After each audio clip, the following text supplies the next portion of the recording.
Halo teman-teman, halo sobat kerja semuanya. Wah, kita telah kehadiran 40 sobat kerja. Halo, Kak Muhammad Rinaldi. Nah, boleh banget nih untuk sobat kerja semuanya untuk menyalakan kameranya supaya kita bisa saling memandang nih. Dan tentunya kita juga bisa saling memandang dengan narasumber kita hari ini. Boleh nih, Kak Rinaldi, boleh nih di open cam. Kita sapa-sapa dulu kali ya, sobat kerja yang telah hadir pada pagi hari ini. Ada Kak Cindy, Kak Denny, Kak Dia, Kak Eka, Kak Gunawan. Halo semuanya. Nah, di sini telah dihadiri oleh 40 partisipan. Sini juga telah ada narasumber kita nih, Kak Retian Sekar. Baik, kalau begitu sebelum aku Halo, mulai, halo Assalamualaikum. Kak Retian. Baik, Kak Retian Sekar, kita manggilnya apa nih nyapanya? Aduh, Retian boleh, biasanya dipanggil Ray karena Retian Sekar itu katanya terlalu sulit untuk dilafalkan. Jadi biasanya dipanggil Ray atau Retian juga boleh. Nggak usah pakai kakak juga nggak apa. Kayaknya kita seumuran deh. Tapi mungkin aku panggil Kak Re aja kali ya, Boleh, boleh, boleh. supaya aku terlihat lebih muda gitu, Kak. Siap. Oke. Baik, nah di teman-teman boleh banget open kamera, boleh banget sambil nyemil, boleh banget sambil makan, karena kita di sini bakal ngobrol-ngobrol santai tapi bermanfaat ya. Karena bermanfaat, siapkan koneksi internetnya, jangan sampai putus-putus dan juga siapkan catatannya, karena A sampai Z yang disampaikan oleh Kak Ray hari ini sangat informatif dan luar biasa bermanfaat. Teman-teman dimohon untuk menonaktifkan mikrofon agar kita tetap bisa fokus ya selama talk show ini berlangsung. Dan kalau teman-teman ada pertanyaan yang ingin diajukan, boleh banget ditulis di kolom chat. Nanti saya akan bacakan atau disarankan banget untuk raise hand dan bertanya langsung kepada Kak Ray. Karena biar bisa melatih keberanian yang pertama, mentality juga komunikasi tentunya. Yang elemen-elemen ini bermanfaat banget nih di dunia kerja. Betul begitu Kak Rey? Betul, betul. Betul. Oke. Baik, saya akan buka. Halo sobat kerja semuanya.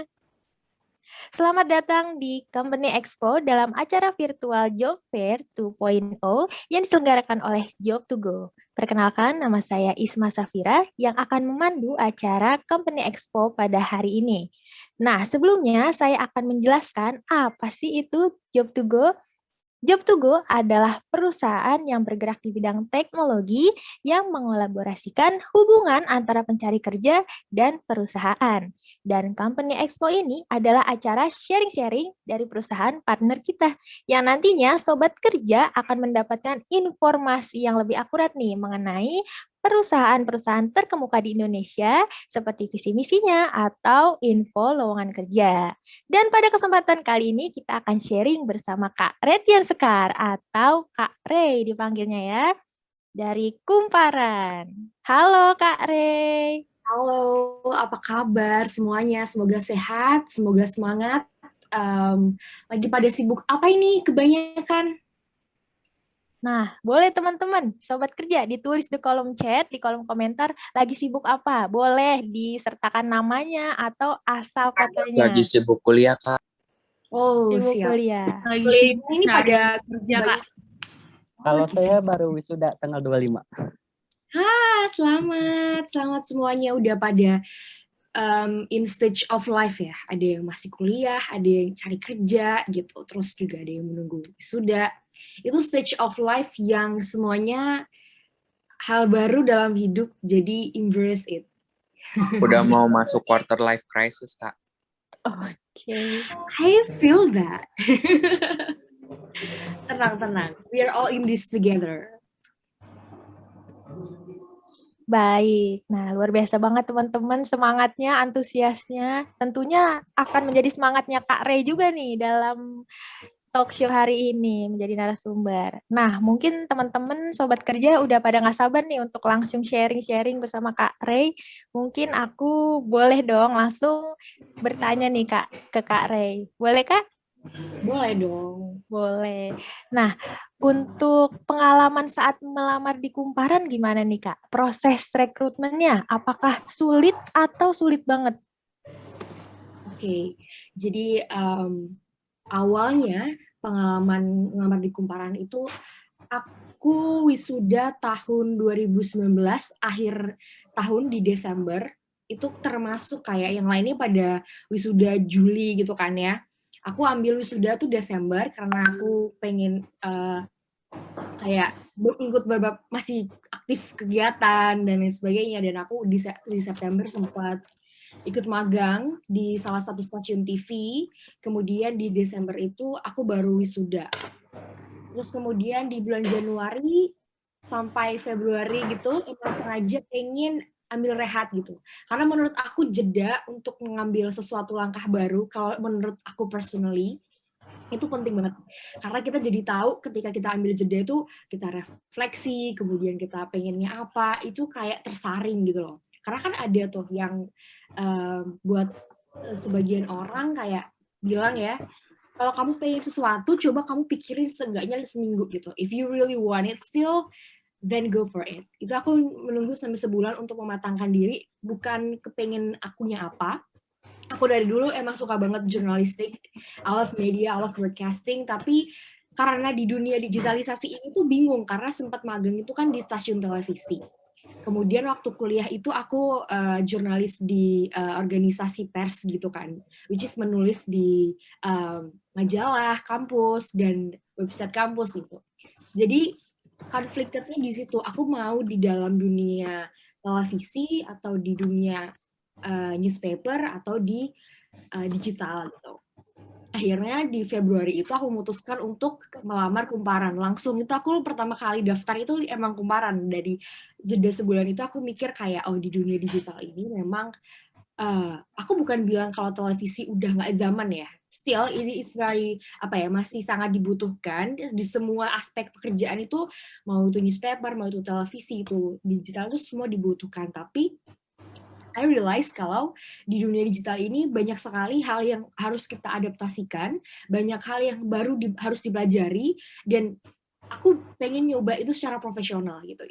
Itulah kenapa aku pengen nyoba waktu itu ngelamar di Kumparan, dan alhamdulillah itu kayak kita bikin motivation letter, terus kemudian kita memperbaiki CV juga ya selama sebulan itu, kayak bikin format-format CV mana sih yang menarik, karena di setiap perusahaan itu mereka punya kriteria masing-masing, punya brand sendiri gitu. Jadi mungkin teman-teman bisa ngelihat brandnya perusahaan-perusahaan itu seperti apa. Kalau di Kumparan kan aku ngelihat kayak, ini menurut interpretasi aku ya Mbak Izar, Mbak Izar lagi ada di sini juga, Mbak Izar salah satu HR di Kumparan, kepala gitu. Jadi kalau di Kumparan sendiri aku ngelihatnya kayak masih dekat gitu loh sama anak muda, masih youthable gitu, masih kemudian punya ciri khas, ya maksudnya nggak terlalu kaku dan formal gitu. Jadi aku menyesuaikan di CV itu. Kemudian setelah kirim CV, di CV juga ada motivation letter dan lain sebagainya. Seminggu kemudian diproses dan dikasih email gitu. Seneng banget karena di Kumparan prosesnya waktu itu cepat ya, jadi kita nggak nunggu lama-lama, kita nggak perlu. Oh ya, dan itu sebelum pandemi, bulan Februari loh ya, bulan Februari di 2020. Kemudian aku ke Jakarta nih, dengan waktu itu ditanya sebenarnya mau interview langsung atau gimana gitu. Nah aku rasanya kalau interview lewat Zoom itu kayak deg-degan ya, maksudnya kayak karena aku nggak bisa lihat muka langsung, aku nggak bisa mungkin terburu dengan sinyal, dan ini seperti kayak tadi sinyal jelek dan lain sebagainya. Jadi aku memutuskan untuk ke Jakarta dengan harapan nggak punya ekspektasi apa-apa, karena itu kan kita baru interview ya. Dari interview itu kan juga masih ada tes dan lain sebagainya. Jadi kemudian ke Jakarta, di interview, habis itu ketemu user. Nah, menariknya adalah di sini aku diberikan tugas saat interview itu untuk membuat sebuah artikel yang belum pernah diterbitkan, yang belum pernah kita buat sebelumnya, jadi harus bikin on the spot, tapi diberikan waktu kayak 2-3 jam gitu. Dan waktu itu aku izin untuk balik ke hotel, karena awalnya itu sempet kayak bulan-bulan apa ya, bukan bulan-bulan wisata gitu lah ya intinya. Jadi aku sempat ngobrol sama resepsionis juga waktu itu, katanya emang hotel lagi sepi banget dan lain sebagainya. Jadi aku memutuskan untuk bikin soal wisata gitu saat itu, dan aku izin untuk balik ke hotel, aku wawancara resepsionis hotel waktu itu. Sama ada pemiliknya juga kalau nggak salah. Jadi hotelnya itu semacam kayak guest house gitu lah pokoknya. Terus kemudian aku kirim emailnya, dan ketika saat itu pulang ke Solo, aku asli Solo, dengan harapan kayak ya udah ini adalah pengalaman, karena menurut aku prosesnya sendiri aja itu udah memberikan pelajaran tersendiri gitu loh, dari kita bikin CV, kemudian kita bikin motivation letter, kemudian kita interview, kemudian di interview juga kita bertatapan langsung dengan HR, dengan usernya itu juga jurnalis gitu kan. Jadi udah ada pengalamannya sendiri. Jadi kalau misalkan nggak keterima, itu udah kayak pokoknya ambil yang bisa diambil dari pelajaran, prosesnya itu sudah bisa dipelajari gitu loh teman-teman. Terus kemudian seminggu kemudian langsung ditelepon, kemudian dikasih tahu nih gini desnya. Langsung nggak lama sih setelah itu, tanggal 16 Maret. Jadi jedanya ada sebulan dari proses awal sampai akhir. Tanggal 16 Maretnya pandemi. Jokowi memutuskan untuk pandemi, jadi belajar di rumah, beribadah di rumah, bekerja di rumah. Sedangkan aku anak baru datang ke Kumparan sendiri. Terus kantor sepi banget karena sudah pada diperbolehkan untuk belajar di rumah gitu. Dan aku anak baru. Aku masih inget banget waktu itu di HR itu dikasih room. Biasanya kalau kita dikasih ada apa ya, sesi onboarding gitu kan ya. Boarding itu kayak kita diperkenalkan seperti apa Kumparan, kemudian kayak office tour dan sebagainya. Itu sepi, itu cuma ada 5 orang waktu itu di redaksi room. Jadi aku belajar literally di saat pandemi. Nah setelah itu dari awal pandemi tanggal 17, karena 16 itu kan aku masuk untuk onboarding itu, 17 sampai sekarang. Tapi dari Desember itu aku udah mulai ke kantor.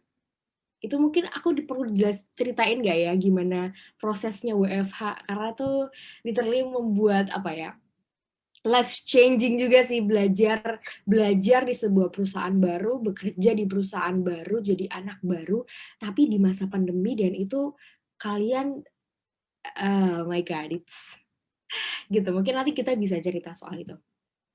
Nah, ya itu sih sekilas tentang melamar di Kumparan. Baik, wah ternyata memang ini passionnya Kak Rey ya Kak? Ya bisa dibilang kayak gitu ya sebenarnya.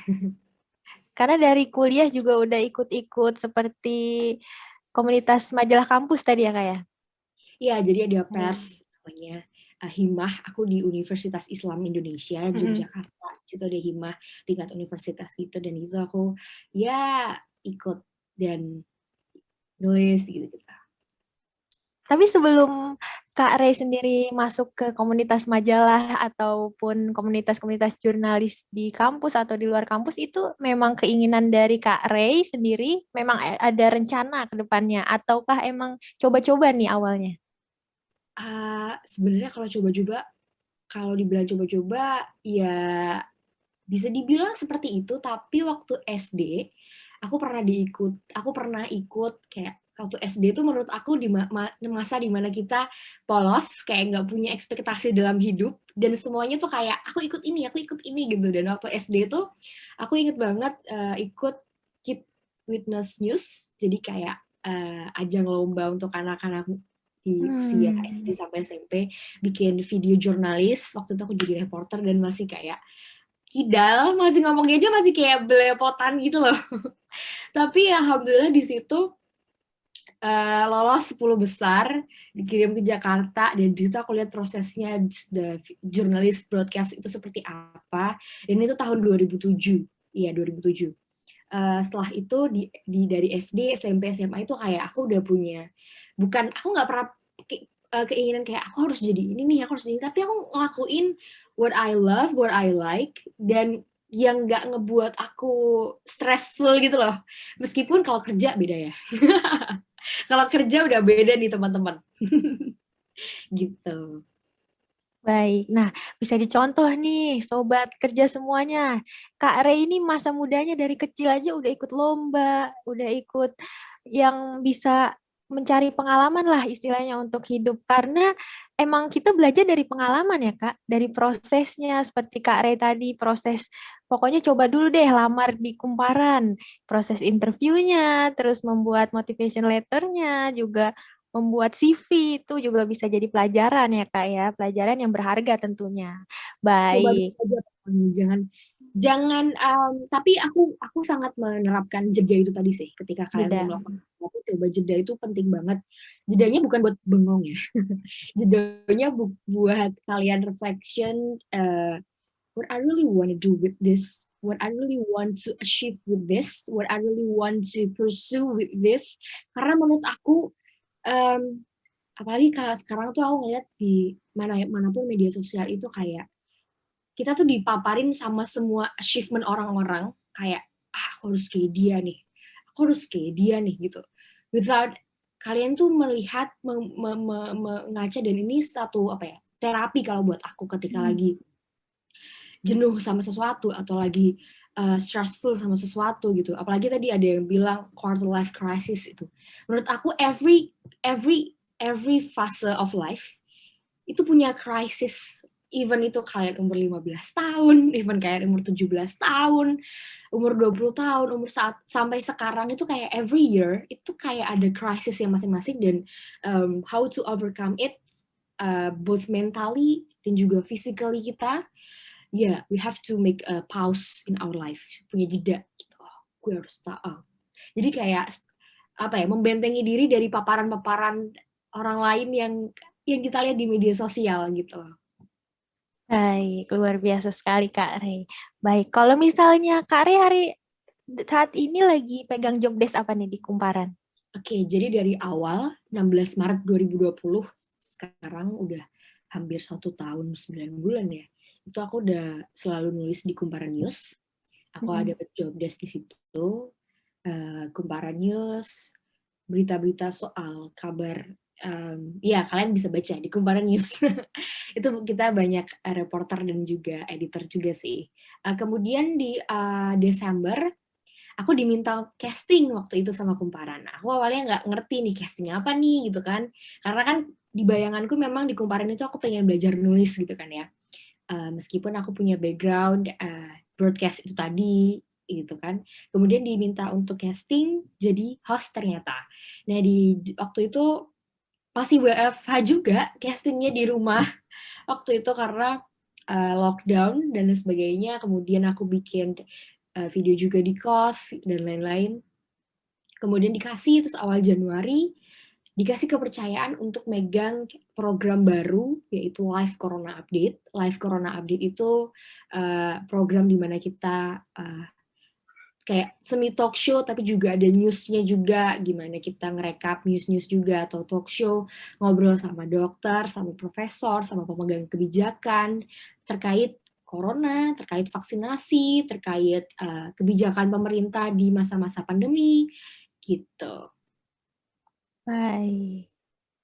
Nah, Kak Rey, di sini ada pertanyaan nih di kolom komentar. Cuma panjang banget. Mungkin Kak Rinaldi boleh dong langsung open cam, open mic, bertanya langsung kepada Kak Rey. Gimana Halo, nih? Silahkan Kak Rinaldi. Oke, halo Mbak Ri ya. Iya, jadi saya itu adalah lulusan teknik sipil. Kayaknya kita seumuran deh, Mbak. Lulusan 2019 kan? Oh iya ya, Jadi 2015 ya masuknya. berquarter life crisis bersama. Ya, tapi di perjalanan itu kayaknya saya salah jurusan nih. Di semester 1-2 itu kok ngerasa kok beda ya. Karena passion saya itu di gambar, lebih ke arsitektur. Nah, pas itu di semester 3-4 itu saya memutuskan untuk cuti. Asalnya itu saya pengen SBM lagi untuk mengikuti SBM di arsitektur atau di seni musik. Karena background saya selain senang gambar, juga senang bikin musik gitu di komputer. Nah, yang saya mau tanyakan, ada gak sih tempat di Kumparan untuk saya seperti ini? Oke, jadi ini study case ya. study Ya. case-nya ini rasa salah jurusan. Kalau aku pribadi ketika melihat orang bilang, teman aku bilang salah jurusan nih gitu, ada dua sih faktor yang bisa dilakuin kalau dan kita sharing gitu kan. Kalau misalkan lo salah jurusan tuh gimana sih, lo mau ngapain sih gitu. Pertama, pekerjaan itu pendidikan itu nggak selalu harus align dengan pekerjaan. Pendidikan apapun based on people experience yang salah jurusan itu pasti ada, dan pasti deh ada nyangkut pautnya di pekerjaan kalian gitu. Gak cuma pekerjaan komersial, tapi ke pekerjaan like soft skill dan lain sebagainya gitu. Apalagi kamu bilang kan suka gambar ya, suka gambar gitu. Tapi sekarang hobinya musik produce gitu. Bisa nggak sih di kumparan? Menurut aku bisa, tapi kan bukan aku ya yang menyaring. Tapi menurut aku bisa karena ada teman-teman di kumparan yang jurusannya itu nggak komunikasi, nggak jurnalistik gitu. Tapi justru dengan mereka punya background beda itu menurut aku jadi tambahan sih. Apalagi ada juga yang sastra. Mas Reza itu jadi salah satu editor. Aku itu ke sastra Rusia kalau nggak salah. Sastra Rusia. Tapi jadi dia punya view, punya pandangan unik gitu loh ketika bukan unik ya, tapi kayak mungkin lebih richful kali ya kalau ngelihat sesuatu juga ketika beda jurusan. Dan aku yakin bisa sih, mungkin bisa Mbak Izar di sini selaku HR Kemparan. Aku yakin bisa sih, bisa. Don't worry, bisa banget. Apalagi kamu punya bisa music produce, apalagi di Kumparan itu kan ya digital media ya. Jadi pasti dibutuhin juga sih skill-skill kayak gitu. Apalagi teknologi itu penting banget sekarang. Jadi ketika kamu udah familiar sama digitalize itu, I think itu bahkan bonus dan itu poin plus sih. Oke, thank you. Terima kasih ya, Mbak. Sama-sama. Baik, ternyata memang banyak ya Kak ya yang jurusannya background ini tapi kerjanya ini. Seperti teman saya jurusan desain komunikasi visual ya, kemudian kerjanya jadi petinju sekarang Kak. Iya. Nah mungkin apakah bisa nih Kak, backgroundnya bukan Ilkom tapi seperti kasusnya Kak Rinaldi ya, salah jurusan. Tapi Kak Rinaldi ini misalnya ikut workshop, mengumpulkan sertifikat, dan juga ikut bootcamp, pelatihan-pelatihan. Apakah bisa Kak dengan cara itu? Bisa jadi reporter padahal backgroundnya bukan Ilkom atau broadcast. Bisa banget sih, benar-benar. Kita ngumpulin sertifikat, itu iya betul. Ketika kita kuliah, itu kan lomba-lomba di luar itu juga banyak ya. Lomba-lomba kayak semacam, ya nggak harus sesuai dengan jurusan kita. Jadi ketika kita nggak lagi on class, kita nggak lagi dalam kelas, kita bisa ikut lomba yang di luar dengan jurusan itu dan kemudian dapat sertifikat itu tadi. Dan nggak harus menang sih kalau menurut aku ya. Ketika kayaknya di Kumparan sangat menghargai gimana kita nyoba ini deh, karena aku inget banget waktu di Kumparan juga aku pede aja sih nulis, aku ikut sebuah conference waktu itu, dan di conference itu aku nggak menang, tapi I'm very confident with it because dengan conference itu aku belajar sesuatu. Jadi ketika ditanya what did you gain from it, aku bisa jawab gitu. Dan waktu itu Mbak Vina, aku inget banget waktu nanya, dan aku bisa menjelaskan itu. Proses dari ikut conference itu sendiri itu udah nilai plus, di mana ketika kita nanti kuliah, kita bekerja sebagai reporter itu kan dari kita cari berita itu kan nggak cuma sekedar nulis ya. We collecting that data, we collecting narasumber, kita menentukan angle, kita bikin tulisan yang terstruktur dan sebagainya. Dan ketika kita ikut lomba, apalagi lomba conference atau tulisan ya, apapun, atau misalkan kalian punya interest di gambar dan lain sebagainya, itu proses juga yang sangat dihargai sih. Aku percaya di Kumparan sangat dihargai, karena aku kemarin sempat kayak masukin sertifikat yang nggak menang, tapi ya itu tadi, I believe it, I can answer it what I gain from it. Jadi bisa. Baik, bisa Kak Rinaldi, ayo semangat. Ini tadi juga Miranda bilang juga ya, pendidikan relate gak sih dengan pekerjaan kakak sekarang? Jawabannya relate. Eh, kalau aku sih relate ya, tapi aku balik lagi ke pertanyaan Rinaldi, bisa kalau nggak relate. Baik. Dan value diri sendiri itu penting nggak sih, Kak? Bagus nih pertanyaannya. Jadi aku mau kaitin lagi sama jeda tadi ya. Ketika kita ambil jeda tadi, yaitu salah satu kita tahu value kita. We know what our value is. Jadi ketika kita buat fresh grade juga ya, apalagi ketika banyak kan mindset kayak apa aja deh dilakuin gitu, masih fresh grade gitu. Kemudian kita secara tidak sengaja kebetulannya ketemu sama perusahaan yang nggak menghargai kita dan kita terima gitu. I think kita juga harus bukan jual mahal beda, tapi kita kayak tahu gitu loh what our value itu seperti apa. Jadi ketika kita ditawarkan semisal benefit, kemudian ditawarkan soal gaji gitu, ditawarkan soal posisi gitu. Ketika kita we know our value, kita tahu gitu loh bargaining position kita kayak gimana, dan itu menurut aku sangat penting even kita fresh grade, karena fresh grade itu menurut aku adalah justru karena aku ngerasa jadi fresh grade mindset kayak gak apa-apa deh apa aja yang penting aku bisa belajar. Iya memang sangat bagus mindset seperti itu, kita menampung banyak scope gitu jadi kita bisa belajar banyak, tapi kalau kita punya value yang kita percaya kita punya value itu, insya Allah bisa ditempatkan, insya Allah bisa melamar, insya Allah bisa mempropose diri kita baik gitu. Jadi tidak kemudian gimana ya, merasa inferior gitu kan ya, merasa insecure gitu. Menurut aku ya, buat kalau kita bisa tahu value diri kita, dan tahu value kita itu juga bisa lewat tadi ya di proses kita kuliah, ikut lomba. Itu kan meningkatkan value kita juga kan. Kalau kita ikut sesimpel as kita punya group discussion, itu juga meningkatkan value kita, karena meningkatkan value itu nggak cuma kita ngobrol, ngomong, kita punya position untuk menguasai stage gitu, tapi gimana kita mendengarkan orang lain juga. Kayak sekarang teman-teman mendengarkan, insya Allah ini bisa meningkatkan value untuk melihat perspektif orang lain. Kemudian diskusi di kolom chat, diskusi dengan langsung kayak gini, itu juga meningkatkan value, di mana kita value itu nggak selalu dari diri kita, itu bisa dari orang lain mendengarkan itu. So yeah, it's very important. Baik, luar biasa banget nih pembahasan tentang value ya. Dan kalau didengar dari cerita Kak Re tadi, berarti Kak Re ini juga menentukan konten atau materinya gitu ya Kak ya? Sampai kontak narasumbernya atau gimana ya Kak?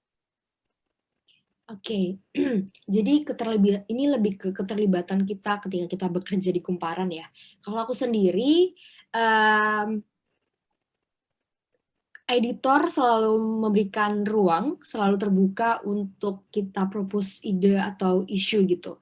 Kecuali ketika isu itu memang harus segera dinaikkan kayak breaking news atau apa, atau kemudian memang sudah di-plotting oleh tim editor gitu kan, karena mereka juga punya discussion room sendiri, dan kita sebagai reporter juga kemudian diajak untuk istilahnya tektokan gitu, ini mau diangkat gimana, ini mau dibagi gimana gitu. Jadi di Kumparan juga menyenangkannya dan demokratisnya adalah kita bisa ngobrol bahkan langsung sama atasan, sama pimpinan redaksi sekalipun untuk menyuarakan ide dan gagasan kita gitu, dan selama itu rasional ya, karena kita nggak bisa juga menggunakan ego kita untuk menaikkan sesuatu, kayak misalkan aku ngerasa ini penting banget nih soalnya ini kepentingannya tuh kayak kalau ditimbang itu ternyata lebih condong untuk kita sendiri gitu misalkan. Jadi itu pun juga secara apa ya, rasional juga harus kita paparkan kenapa kita mau propose ini gitu. Terus kalau misalkan di live Corona Update, di pembahasan di program host tadi juga aku diberikan wewenang untuk misalkan tema. Kalau tema tuh mungkin dari karena editor punya produser punya gagasan sendiri di masing-masing tema yang mana penting dan berbobot gitu. Tapi aku diberikan wewenang untuk silahkan kamu tanya gitu. Tanya apapun yang kamu rasa itu penting untuk ditanya saat program gitu. Jadi kita diberikan tema, tapi kita diberikan wewenang untuk bertanya apapun yang kita sebagai host, sebagai jurnalis itu penting untuk diketahui publik dengan tema tersebut gitu. Jadi sangat sangat open sih di Kumparan. Baik. Wah, kayaknya seru banget ya. Kerja di Kumparan gimana nih? Untuk sobat kerja, apakah tambah semangat nih untuk melamar di Kumparan? Coba dong boleh tulis di kolom komentar. Semangat! Saya makin mau ngelamar di Kumparan. Tertarik banget, Nabila Zakira. Mau Kak jadi video editor? Lucia Rahma. Wah, siapin ya CV-nya. Semangat, Nita Anggara. Semangat semuanya. Saya juga kayaknya tertarik. Wah, udah ada apply nih di webnya. Oke. Bersabar. Bersabar ya. Tunggu tanggal mainnya ya. Baik, Kak. Kalau misalnya dari cerita Kak Rey ini seru banget nih, kayaknya demokrasi banget ya, Kumparan. Dan kalau misalnya dari Kak Rey sendiri, apa nih pengalaman yang paling berkesan selama kerja di Kumparan, ataupun cerita keseruan lainnya di Kumparan selama Kak Rey bekerja? Bagaimana nih Kak? Silahkan. Nih.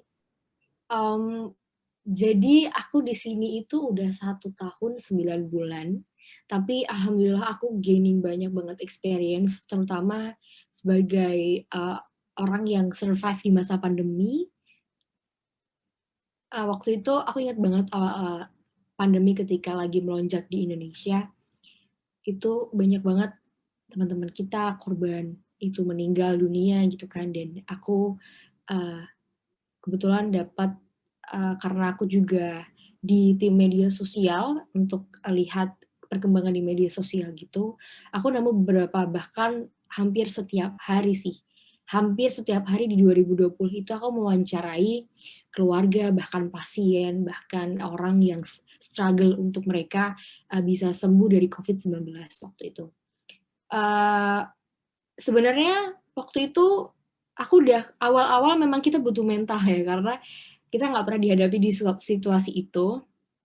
Dan kalau aku boleh cerita, gambarannya itu gini, ketika sebelum hybrid working sekarang, hybrid working itu kerja di kantor, kemudian di rumah, di kantor. Dulu waktu benar-benar full WFH, I feel very lonely, karena aku ngerasa semua orang ini struggling dengan dirinya, kemudian tapi kemudian aku harus berbicara, kita harus punya mental di mana kita setiap hari itu mewawancarai orang dengan kasus COVID-19. Jadi itu mentally drain banget gitu kan. Waktu itu aku sempat wawancara, telepon, bahkan kita sempat keep in touch beberapa kali gitu kan setelah kejadian itu. Orang tuanya waktu itu meninggal, keluarganya meninggal, satu keluarganya itu meninggal kecuali dia. Jadi dia itu di posisi dimana very lonely, dan at the same time I feel very lonely juga gitu loh. Dan kita kayak dua orang yang saling ketemu dan malah jadi kayak sharing bareng gitu loh. Dan itu menurut aku precious banget ketika kita bisa bertemu sama orang di posisi di perasaan yang sama kayak kita, tapi posisinya beda. Dan itu jadi self reflection lagi gitu. Wow, pekerjaan gue ini adalah pekerjaan di mana ngasih impact buat orang lain gitu. Even sekedar kita lagi nanya, halo, perkenalkan saya Retian dari Kumparan gitu. Ada kayak secercah harapan gitu loh buat mereka, apalagi ketika kita lagi wawancara orang yang misalkan lagi waktu itu sempat di Twitter lagi viral, dia ini kehilangan motor. Jadi ada Gojek waktu itu kehilangan motor, tapi dia nggak tahu gimana caranya ngelapor polisi, dia nggak tahu gimana caranya mengurus semuanya secara hukum, dia nggak tahu. Even ketika dia tahu motornya hilang itu, dia cuma bisa cerita ke orang, terus orang itu bikinin tweet di Twitter buat dia gitu. Akhirnya aku waktu itu approach salah satu driver itu, dia yang kayak excited gitu. Dia kayak, Mbak bisa bantu saya gitu, Mbak ini motor saya seperti ini, gini gitu. Dan kemudian dari berita itu alhamdulillah bisa diurus sama polisi. Dan dia kemudian bisa ngelapor ke polisi. Dan polisi akhirnya cari pelakunya itu gitu. Jadi gimana ya? as simple as kita baru kenalan aja, saya dari kumparan.com, saya mau meliput hal ini, semoga ini bisa memberikan pemahaman kepada masyarakat, semoga ini bisa ditindak oleh pihak berwenang, semoga ini bisa bla bla bla. Itu tuh udah kayak kita menolong orang gitu loh. Tapi aku nggak mau bilang kalau kita pekerjaannya harus dengan dengan beban seperti itu, takutnya teman-teman jadi kayak mentally drain gitu. Tapi secara nggak langsung mau nggak mau kita ini pekerjaan ini tuh menolong orang banget gitu loh. Kemudian sempat juga waktu itu tapi conflicted juga ketika ngomongin soal waktu itu lagi lockdown untuk PPKM kedua ya, PSBB waktu itu. Jadi ada aku sempat tahu pertama kali bahwa di Depok itu ada yang menyelenggarakan pernikahan saat PSBB itu diberlakukan gitu. Dan itu wow, luar biasa banget, pernikahannya itu bener-bener ngundang kayak 2 kampung maybe, dan itu menyebabkan klaster baru segala macam, dan aku ngeliput itu, dan dari situ ke forward sampai pemerintah langsung gitu, dan pemerintah kemudian langsung mention itu juga di Twitter gitu kan waktu itu, bahwa terima kasih Kumparan sudah melaporkan ini, kami akan menindaklanjuti. Jadi setelah itu langsung yang nikah-nikah dengan hajatan besar itu langsung ditindak gitu. Dan itu aku juga dapat dari tetangga yang resah, juga bilang, terima kasih ya Mbak sudah ngeliput ini, kami resah sekali bahwa diadakan hajatan dan kami sebagai warga kampung ya mau tidak mau harus diem aja, karena kebetulan yang membuat hajatan itu orang yang punya jabatan di kampung daerah tersebut gitu kan. Kami nggak bisa apa-apa, kita ngeliat anak kecil kita juga banyak banget anak kecil yang bisa gampang tertular gitu-gitu. Jadi hampir semua momen di mana kita interview orang, apalagi di masa pandemi ini, itu semuanya kayak wow, punya feel tersendiri gitu loh, kayak gitu sih. Dan saat nge-host di program Live Corona Update juga bisa ngobrol sama menteri, bisa ngobrol juga sama orang-orang yang profesor yang dari awal biasanya kita ngedumeli, kok pandemi kayak gini sih, kok kita kayak gini gitu. Kemudian kita bisa ketemu sama profesor dari guru besar UI, kita ngobrolin sama yang ada di Australia dan lain sebagainya. Itu wide opening banget sih. Wah, luar biasa sekali nih Sobat Kerja, yang visinya ingin menjadi pribadi yang bermanfaat untuk masyarakat dan rakyat Indonesia. Cocok berarti ya Kak ya? Ya, nggak usah terlalu jauh juga ya, nggak apa-apa kok. Just aku pengen bekerja dengan menolong orang lain, nggak usah perlu sampai rakyat Indonesia. I think itu udah bagus banget sih. Oke, luar biasa. Nah, terakhir mungkin bisa nggak nih Kak, boleh dong dikasih tips buat kandidat yang tertarik melamar di Kumparan. Misal persiapan saat melamar, atau membuat CV-nya harusnya gimana sih biar tembus tuh ke Kumparan. Oke, gimana Kak? Oke, jadi kalau yang tadi CV itu kita pertama, mungkin aku bikin pinpoint ya. Yang pertama dari awal kita lihat perusahaan. Kalau dari Kumparan, teman-teman mungkin bisa tahu konten-kontennya Kumparan itu seperti apa yang disajikan, apa yang menurut teman-teman itu menarik. Dan posisikan kalau misalkan teman-teman sudah bekerja di situ, apa sih program yang mau kalian ambil, apa sih program yang mau kalian kerjakan, gitu. Tulisan seperti apa yang mau kalian buat, itu tuh udah dibayangin gitu. Nah, kemudian dari kita udah research soal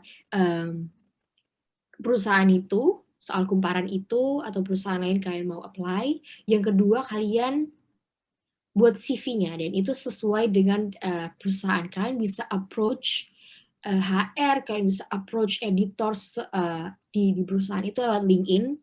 Kalian di sini pasti semua udah tahu LinkedIn itu apa. Itu sangat membantu aku waktu aku magang di Kompas TV. Sebelumnya kan aku di stasiun TV. Itu juga aku approach salah satu HR dan juga produser lewat LinkedIn. Aku approach-nya nggak yang kayak tolong dong terima gue, nggak gitu sih. Kalian cukup perkenalkan diri aja. Just say what's your name, kalian ini jurusan apa, kuliah di mana, kemudian inginnya apa, punya cita-cita apa, just sesimpel itu. Jadi biar di notice aja sebenarnya. Tapi dari situ kemudian lamaran aku bisa dilihat, bisa dibaca, motivational letternya juga, bahkan secara pribadi bisa di-approach ketika mereka membutuhkan posisi tertentu gitu kan. Nah, ketika sudah buat CV itu tadi, yang ketiga mentally prepared, karena kan interview, dan interview itu juga butuh sekali lagi we know our value, dan our value itu kita juga bisa terima dari orang lain. Jadi please listen to understand, not to reply. Jadi mendengarkan untuk memahami, coba pahami benar-benar yang ditanya apa. Banyak banget di luar sana, kalian juga bisa follow live at Kumparan. Di live at Kumparan itu di Instagram, live at Kumparan itu banyak banget tips-tips atau biasanya tanya jawab antara HR dengan pelamar, atau antara dengan editor news dengan pelamar gitu.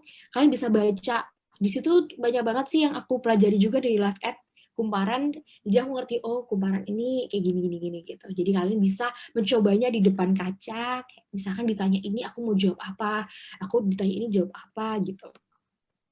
Terus kemudian ketika sudah melewati proses itu, kalau semisal diterima, coba langsung kita jangan kayak, sorry?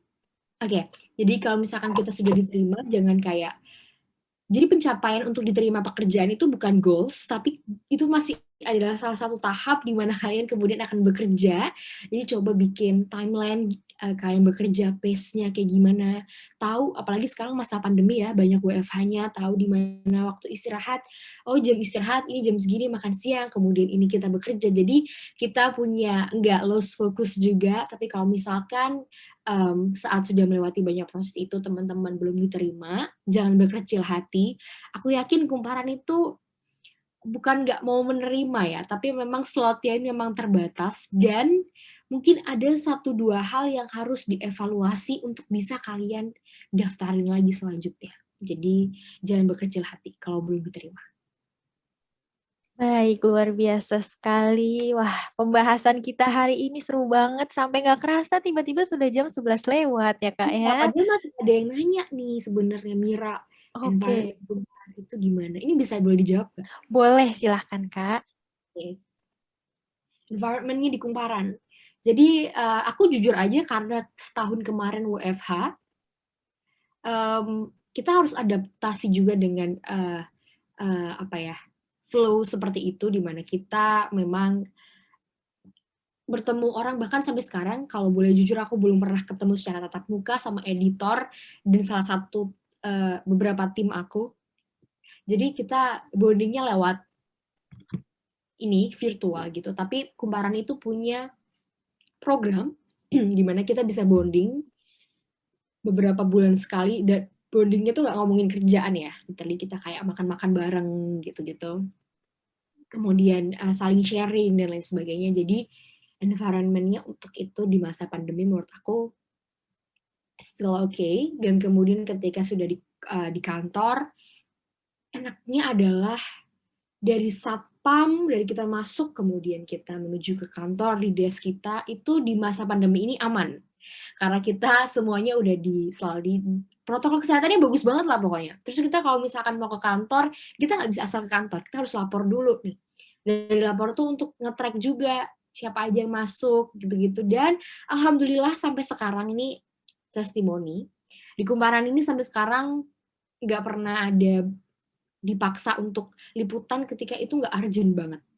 Karena ngeliat dulu nih, lokasi liputannya aman nggak buat reporternya? Lokasi,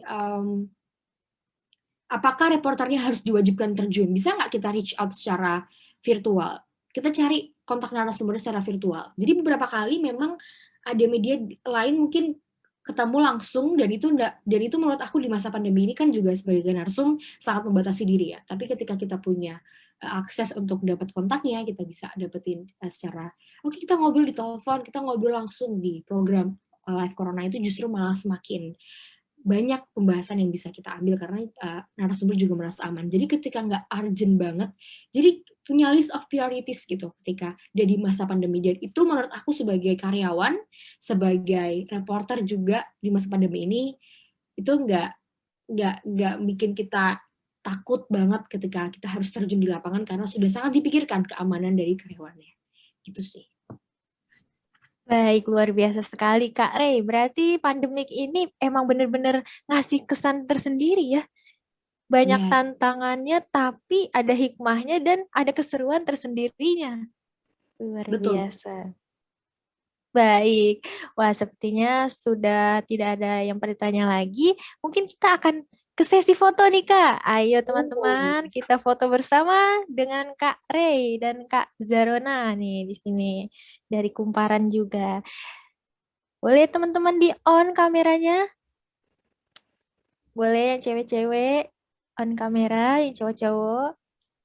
Kita di sini tersenyum saja ya, pasti foto. Tidak usah ditunjukkan beban kehidupannya ya.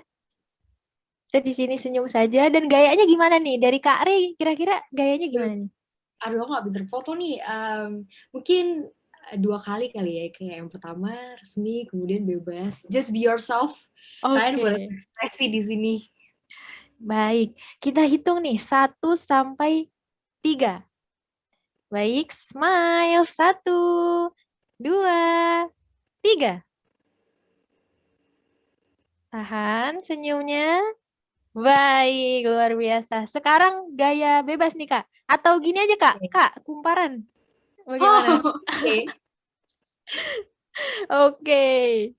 Kak, kumparan. 1, 2, 3. Luar biasa sekali. Jangan lupa teman-teman diupdate di story WhatsApp atau story Instagram. Bisa di-tag ke Kak Rey-nya ya. Mungkin Kak Rey kalau mau tulis nama IG-nya boleh di kolom chat ya Sama kan. kok kayak nama Redian Sekar. Oke, boleh juga follow LinkedIn-nya ya. Dan juga untuk teman-teman semua, terima kasih sekali lagi telah hadir. Semangat dan antusiasnya luar biasa banget. Kalau Kalau mau misalnya, ada yang nanya, boleh banget approach aku di LinkedIn, Redian Sekar, atau di Instagram. I'm very open. Silahkan kalau teman-teman masih ada pertanyaan yang mungkin nggak bisa ditanya di sini, I'm very open to answer it. Semangat! wah, tuh teman-teman, open loh, open pertanyaan, boleh banget langsung dihubungin kalau ada pertanyaan. Dan kalau teman-teman udah mau absen, boleh udah ada nih form absensinya di kolom komentar, boleh langsung diklik aja. Dan juga jangan lupa untuk cek-cek terus informasi-informasi menarik lainnya di Instagramnya Job2Go di @job2goid. Nah mungkin dari Kak Rey, ada nggak nih closing statement atau kata-kata mutiara biar teman-teman sobat kerja di sini makin semangat. Silahkan Kak. Ya, balik lagi ketika kita we know our value tadi dan juga di semua teman-teman di sini yang mungkin merasakan quarter life crisis, percayalah setiap tahun itu ada krisisnya dan setiap krisis itu bisa ada solusinya, kita overcome it sendiri. Jadi tetap tahu value kita seperti apa, percaya juga, dan terus berproses dan mengevaluasi diri. Jangan jadikan pekerjaan itu sebagai goal, karena sejatinya dengan kita masuk di sebuah pekerjaan di satu fase baru, itu adalah proses baru yang harus kita lalui. Jadi nggak berhenti di saat kita keterima kerja aja. Jadi semangat terus, believe in yourself. Terus itu tadi ketika kalian ragu, it's okay to take a rest, it's okay untuk mempunyai jeda dalam hidup kalian, untuk reflections, dan insya Allah ketika kita membentengi diri kita dengan mentality yang sehat, dengan kepercayaan yang kuat, insya Allah kita bisa. Semangat teman-teman. Semangat, maju terus. Terima kasih sekali lagi kepada Kak Rey telah menyempatkan hadir di acara Company Expo pada pagi hari ini. Terima kasih juga kepada teman-teman atas semangat dan antusiasnya. Sampai jumpa di lain kesempatan. Salam sukses.